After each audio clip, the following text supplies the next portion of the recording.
এই যে বাজেট, এটা শুধু বড় বাজেট না, এটা বড় একটা ঘাটতির বাজেটে পরিণত হয়েছে। মাননীয় স্পিকার, দেশের অর্থনীতিটা এখন একটা সুপ্রির মতো আছে, যে সুপ্রিতে আসলে টাকা পয়সা নাই, একটা খালি একটা জায়গার মধ্যে আমরা আছি। এই খেলাপি ঋণের যে বিষয়টা, সেটা আমাদের অর্থনীতিকে একেবারে পঙ্গু অবস্থায় নিয়ে গেছে। ব্যাংক খাতে এক ধরনের অরাজকতা চলতেছে, অর্থনৈতিক খাতগুলোতে কোনো ধরনের সংস্কার, সেটা তো অন্য কোনো বিষয়ে তো সংস্কার হচ্ছে না। অর্থনৈতিক বিষয়গুলোতে কোনো ধরনের সংস্কারের ব্যাপারে বিএনপি সরকারের তরফ থেকে কোনো ইতিবাচক সাড়া ছিল না। আজকে আমরা 2026 এবং 27 অর্থ বছরের বাজেট নিয়ে পর্যালোচনার জন্য এখানে বসেছি। ঠিক সেই সময়টাতে আমাদের অর্থনীতির বর্তমানে কি হালত, সেটা আমাদের একটু দেখে আসা প্রয়োজন। আমরা যদি বিগত দিনে আওয়ামী লীগের সময়কালটা আমরা খেয়াল করে দেখি, একটা শ্বেতপত্র প্রকাশিত হয়েছে। সেই শ্বেতপত্র বলছে যে বাংলাদেশ থেকে আওয়ামী লীগের সময়কালে 240 বিলিয়ন ডলার, যেটা টাকার অঙ্কে প্রায় 30 লক্ষ টাকা, বাংলাদেশ থেকে সেটাকে পাচার করা হয়েছে। এত বিশাল 30 লাখ কোটি টাকা এটা বাংলাদেশ থেকে পাচার করা হয়েছে। এত বিশাল একটা অঙ্ক বাংলাদেশ থেকে পাচার হয়ে গেছে। দেশের অর্থনীতিটা এখন একটা সুপ্রির মতো আছে, যে সুপ্রিতে আসলে টাকা পয়সা নাই, একটা খালি একটা জায়গার মধ্যে আমরা আছি। এটা আরো সত্য হয় সেই সময়টাতে যখন আমরা দেখি যে বাংলাদেশের আসলে ঋণের পরিমাণটা কত। এ সরকার যখন দায়িত্ব গ্রহণ করে, সে তখন ঋণের পরিমাণটা ছিল 23 লাখ কোটি টাকার মতো। কিন্তু এই কয়েক মাসেই এই ঋণের পরিমাণ কিন্তু আরো 1 লাখ কোটি টাকার উপরে বেড়ে এখন 24 লাখ কোটি টাকা এটা রূপান্তরিত হয়েছে। অর্থাৎ সরকার ক্ষমতা গ্রহণ করার পরে মাঝখানের এই 4 মাস সময়কালে আরো 1 লক্ষ কোটি টাকা ঋণের জালে দেশকে কিন্তু বেঁধে ফেলা হয়েছে। মাননীয় স্পিকার, আমরা যদি খেলাপি ঋণের দিকে তাকাই, আমাদের লাখ লাখ টাকা এটা খেলাপি ঋণের মধ্যে আছে। এমনকি এই অবস্থা হয়ে আছে যে আমাদের এই সংসদের 2 জন সংসদ সদস্য, তারা এখনো পর্যন্ত শপথ গ্রহণ করতে পারেন নাই, কারণ তারা এখনো পর্যন্ত কোর্টে এই খেলাপি ঋণের ইস্যুর মধ্যে তারা আটকে আছেন। এখনো পর্যন্ত সরকারি দলের তরফ থেকে কিন্তু সে ব্যাপারে কোনো ব্যাখ্যা বিশ্লেষণ এখনো পর্যন্ত আনা হয় নাই। অর্থাৎ এই খেলাপি ঋণের যে বিষয়টা, সেটা আমাদের অর্থনীতিকে একেবারে পঙ্গু অবস্থায় নিয়ে গেছে। আমরা আমাদের মূল্যস্ফীতি, মুদ্রাস্ফীতির যদি দিকে তাকাই, এটা 2 অঙ্কের ঘরে আছে, 10% কাছাকাছি। আমরা আমাদের জিডিপির দিকে যদি তাকাই, আমাদের জিডিপি এটা 4% একটুখানি বেশি অবস্থায় আছে প্রবৃদ্ধির হার। এমন একটা অবস্থায় আমরা এসে আমাদের এই বাজেটটা ঘোষণা করছি, যে সময়টাতে আমরা বলছি যে বাজেটটা ঘোষণা হওয়ার পরে জিনিসপত্রের দাম বাড়ে নাই, যেটা সরকারি দলের দাবি। কিন্তু বাস্তবতা হলো এই বাজেটটা ঘোষণা করার আগেই সরকার তার এই 3 মাসের সময়কালের মধ্যেই 2 দফায় তারা বিদ্যুৎ এবং জ্বালানির দাম তারা বৃদ্ধি করেছেন। এবং যখন বিদ্যুৎ এবং জ্বালানির দাম বৃদ্ধি করা হয়, পাশাপাশি এই জিনিসটা পরিবহন সেক্টরে যেমন প্রভাব ফেলে, তেমনি করে উৎপাদনের ব্যয় বৃদ্ধি করে সমস্ত জিনিসপত্র দিতে দামগুলো বৃদ্ধি হয়ে যায়। মাননীয় স্পিকার, অর্থাৎ সরকার শুধু বাজেট ঘোষণা করার পরে জিনিসের দাম বেড়েছে ব্যাপারটা এমন নয়।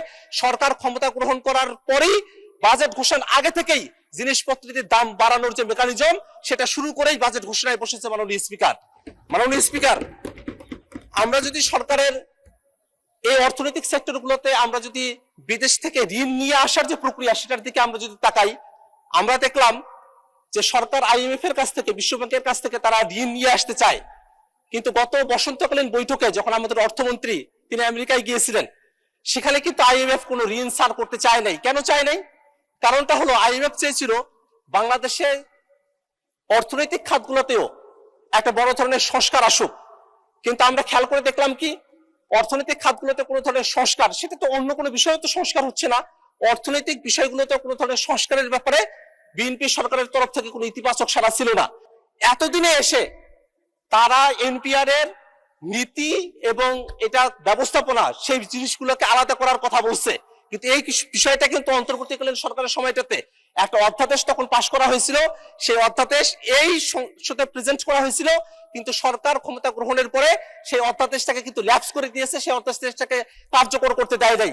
যদি সরকার সেই সময়টাতেই যদি সংস্কারের বিষয়গুলোকে মেনে নিত, যদি আর্থিক ব্যবস্থাপনার সংস্কারগুলো হয়ে যেত, সেক্ষেত্রে হয়তো বিদেশে যে ঋণের ক্ষেত্রে গিয়ে আমাদের অর্থমন্ত্রীকে খালি হাতে ফিরে আসতে হলো, সেই রকম ধরনের পরিস্থিতিতে আমাদেরকে নাও পড়তে হতো। মাননীয় স্পিকার, আমরা যদি আমাদের ব্যাংক খাতের দিকে তাকাই, ব্যাংক খাতে এক ধরনের অরাজকতা চলতেছে।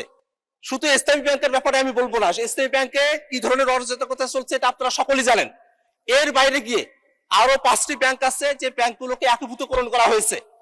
অত্যন্ত দুঃখের বিষয়, এই 5টি ব্যাংক যেটাকে একীভূতকরণ করা হয়েছে, এই ব্যাংকগুলো যেসব আগের মালিকদের কাছে ছিল তারাই সেখান থেকে লুটপাট করে টাকা পয়সা পাচার টাচার করে এই ব্যাংকগুলোকে একেবারে দেউলিয়ার পর্যায়ে নিয়ে গেছে, খালির পর্যায়ে নিয়ে গেছে।